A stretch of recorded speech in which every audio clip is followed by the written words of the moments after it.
Capítulo 9.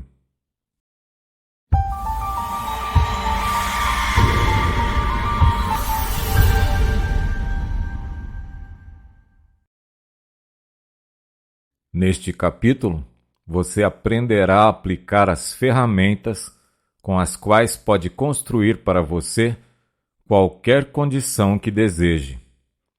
Se deseja mudar as circunstâncias, é a você que deve mudar. Seus caprichos, seus desejos, suas fantasias ou suas ambições podem ser frustradas a cada passo. Porém, seus pensamentos íntimos encontrarão a justa expressão, tão certo como a planta floresce da semente. Suponhamos então que desejamos mudar as circunstâncias. Como vamos fazê-lo? A resposta é simples: pela lei do crescimento. Causa e efeito são tão absolutos e precisos no reino oculto do pensamento como são no mundo das coisas materiais.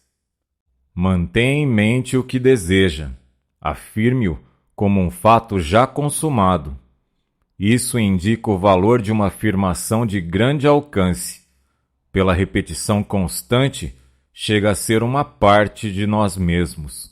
Estamos mudando realmente. Estamos fazendo de nós mesmos o que desejamos ser. O caráter não é uma coisa do acaso. É o resultado do esforço contínuo. Se você é tímido, indeciso, consciente, ou se você é ansioso ou acossado por pensamentos de medo ou de perigo eminente, lembre-se do axioma: duas coisas não podem existir no mesmo lugar ao mesmo tempo. A mesma coisa se aplica ao mundo mental e espiritual, de modo que o remédio é que os pensamentos de medo, carência e limitação sejam completamente substituídos por pensamentos de coragem, energia, independência e confiança. O modo mais fácil e mais natural de fazer isso é escolher uma afirmação que seja apropriada para seu caso particular. O pensamento positivo destruirá o negativo, tão certo como a luz destrói a escuridão, e os resultados serão eficazes. A ação é a flor do pensamento, e as circunstâncias são o resultado da ação, de modo que constantemente você possui as ferramentas com as quais poderá fazer ou deixar de fazer algo, pelo que certa e inevitavelmente a recompensa será alegria ou sofrimento. Há possivelmente somente 3 coisas que se pode desejar no mundo e cada uma delas se pode encontrar no mundo interior. O segredo para encontrá-las é simplesmente aplicar o mecanismo apropriado do poder onipotente ao qual cada indivíduo tem acesso. As 3 coisas que toda a humanidade deseja e que são necessárias para sua expressão maior e completo desenvolvimento são saúde, abundância e amor. Todos admitirão que a saúde é absolutamente essencial. Ninguém pode ser feliz se o corpo físico tem dor. Nem todos admitirão tão facilmente que a abundância é necessária. Porém, pelo menos, todos devem admitir que uma fonte suficiente é necessária. E o que é considerado suficiente para um poderá ser considerado carência absoluta e dolorosa para outro. E como a natureza provê não somente suficiente, senão abundante, generosa e prodigamente, então podemos supor que qualquer carência ou limitação é somente a limitação originada por um método artificial de distribuição. Todos admitirão provavelmente que o amor é a terceira, ou alguns dirão talvez a primeira necessidade essencial para a felicidade da humanidade. Seja lá como for, os que possuem as 3 Saúde, abundância e amor constatam que nada pode se agregar à sua taxa de felicidade. Já vimos que a substância universal é toda a saúde, toda a substância e todo o amor, e que o mecanismo pelo qual podemos nos conectar conscientemente com esta fonte infinita está em nosso modo de pensar. Portanto, pensar corretamente é entrar no lugar secreto superior. Sobre o que devemos pensar? Se soubermos fazer isso, encontraremos um mecanismo de ligação apropriado que nos relacionará com as coisas que desejamos. Este mecanismo pode parecer muito simples, porém, continue lendo. Você verá que, na realidade, é a chave principal.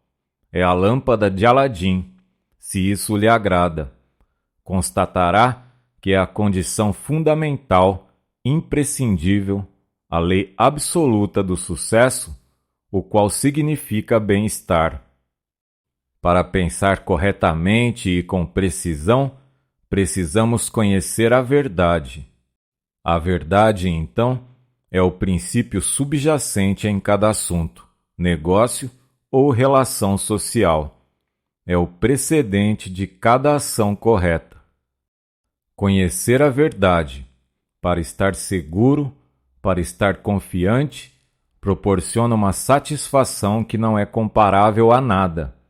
É a única terra firme em um mundo de dúvida, conflito e perigo. Conhecer a verdade é estar em harmonia com o poder infinito e onipotente. Conhecer a verdade é, portanto, se conectar com um poder que é irresistível e que lança distante todo tipo de discórdia, desarmonia, dúvida ou erro, porque a verdade é poderosa e prevalecerá. Até o intelecto mais humilde pode prever facilmente o resultado de uma ação quando sabe que está baseada na verdade. Porém, o intelecto mais poderoso, a mente mais profunda e penetrante, pode perder seu caminho e não formar nenhum conceito dos resultados que serão obtidos quando suas esperanças se baseiam em uma premissa que sabe que é falsa. Cada ação que não está em harmonia com a verdade, seja por ignorância ou falta de planejamento, resultará em discórdia e, eventualmente, em perda na proporção à sua magnitude e caráter. Como, então, vamos conhecer a verdade para conectar este mecanismo que nos relacionará com o infinito? Se entendermos que a verdade é o princípio vital da mente universal que é onipresente, não podemos nos equivocar. Por exemplo, se você quer saúde, perceba que o eu em você é espiritual e que todo espírito é uno, que onde quer que esteja uma parte, deve estar o todo, e trará a você a condição de saúde requerida, porque cada célula no corpo deve manifestar a verdade como você a vê. Se você vê doença, as células manifestarão doença. Se você vê a perfeição, devem manifestar a perfeição. A afirmação "sou completo, perfeito, forte, poderoso, amoroso, harmonioso e feliz" trará condições harmoniosas em torno de você. A razão disso é porque a afirmação está estritamente de acordo com a verdade. E quando aparece a verdade, cada forma de erro ou de discórdia deve necessariamente desaparecer. Você constatou que o eu é espiritual. Não deve ser então nada menos que perfeita a afirmação "sou completo, perfeito, forte, poderoso, amoroso, harmonioso e feliz". E, portanto, isso é uma declaração científica. O pensamento é uma atividade espiritual e o espírito é criativo.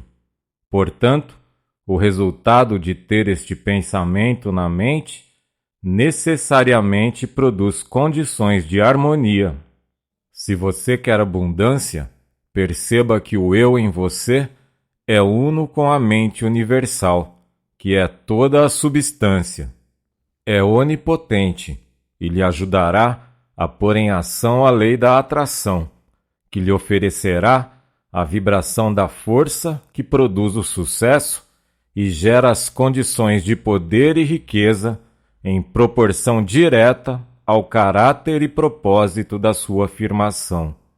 A visualização é o mecanismo de conexão que você requer. É um processo muito diferente de ver. Ver é físico e, portanto, se relaciona com o mundo objetivo, o mundo exterior. A visualização é somente um produto da imaginação. É, portanto, um produto da mente subjetiva, o mundo interior, pelo que possui vitalidade e crescerá. A coisa visualizada se manifestará em uma forma. O mecanismo é perfeito.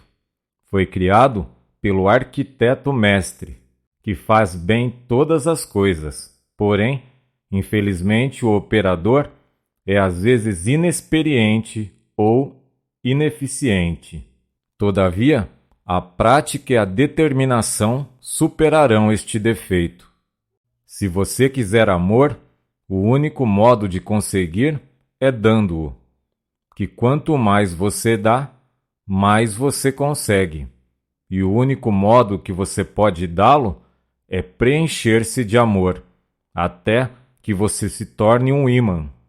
Quem já aprendeu a manifestar as mais elevadas verdades espirituais, assim chamadas pequenas coisas da vida, descobriu o segredo da solução de seus problemas.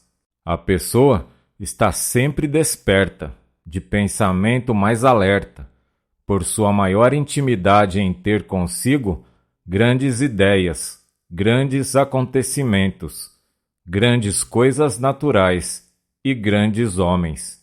É dito que Lincoln causava em todos que se aproximavam dele a sensação de como quando alguém se aproxima de uma montanha, e esta sensação se mostra mais aguçada quando a pessoa percebe que alcançou as coisas que são eternas, o poder da verdade. É às vezes uma inspiração ouvir que alguém realmente pôs esses princípios à prova e os experimentou em sua própria vida. Uma carta de Frederick Andrews nos mostra a seguinte experiência. Eu tinha cerca de 13 anos de idade quando o Dr. Marcy disse à minha mãe: "Não há qualquer chance possível, Sra. Andrews. Eu perdi meu filhinho do mesmo modo, depois de nada fazer por ele o que era possível fazer. Fiz um estudo especial desses casos e sei que não há chance possível de que ele consiga melhorar." Ela voltou-se para ele e disse: "Doutor, que faria o senhor se fosse seu filho?" E ele respondeu: "Eu lutaria e lutaria, enquanto houvesse um alento de vida a mais para lutar."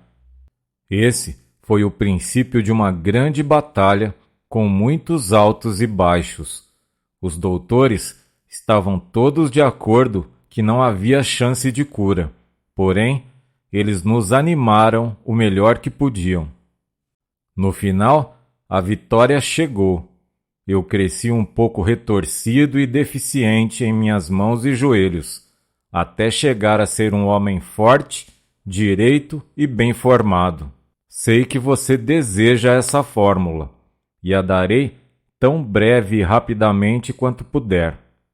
Criei uma afirmação para mim, pegando as qualidades que eu mais necessitava, e afirmava para mim mesmo repetidas vezes de quando em quando: eu sou íntegro, perfeito, forte, poderoso, amoroso, harmonioso e feliz. Continuei com esta afirmação sempre da mesma maneira, sem variá-la, e até podia despertar à noite e me ver repetindo comigo mesmo: eu sou íntegro, perfeito, forte, poderoso, amoroso, harmonioso e feliz. Era a última coisa que pronunciavam meus lábios à noite e a primeira coisa pela manhã. Afirmei isso não somente para mim, mas também para outros que sabia que necessitavam. Desejo acentuar este ponto. O que deseja para você, afirme-o para os outros, e todos se verão beneficiados. Colhemos o que semeamos. Quando enviamos pensamentos de amor e de saúde, eles nos retornam multiplicados.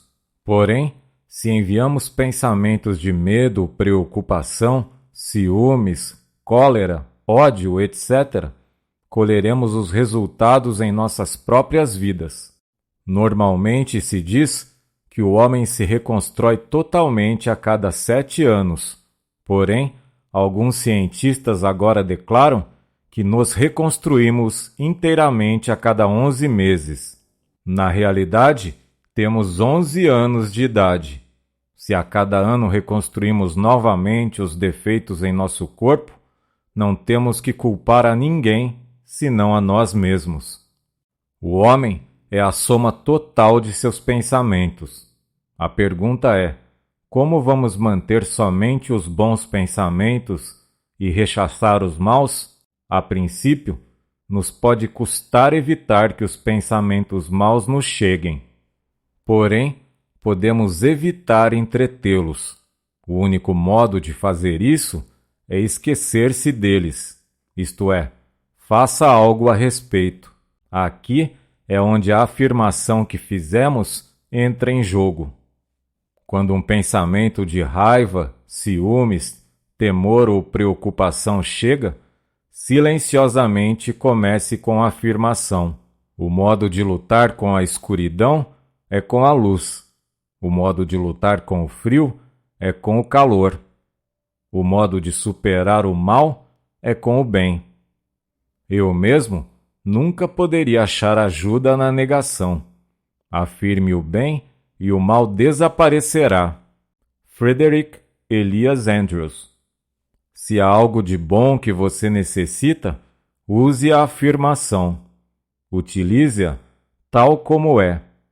Tenha em silêncio com você até que se funda em seu subconsciente, de modo que possa utilizá-la onde quiser, em seu carro, no escritório ou em casa.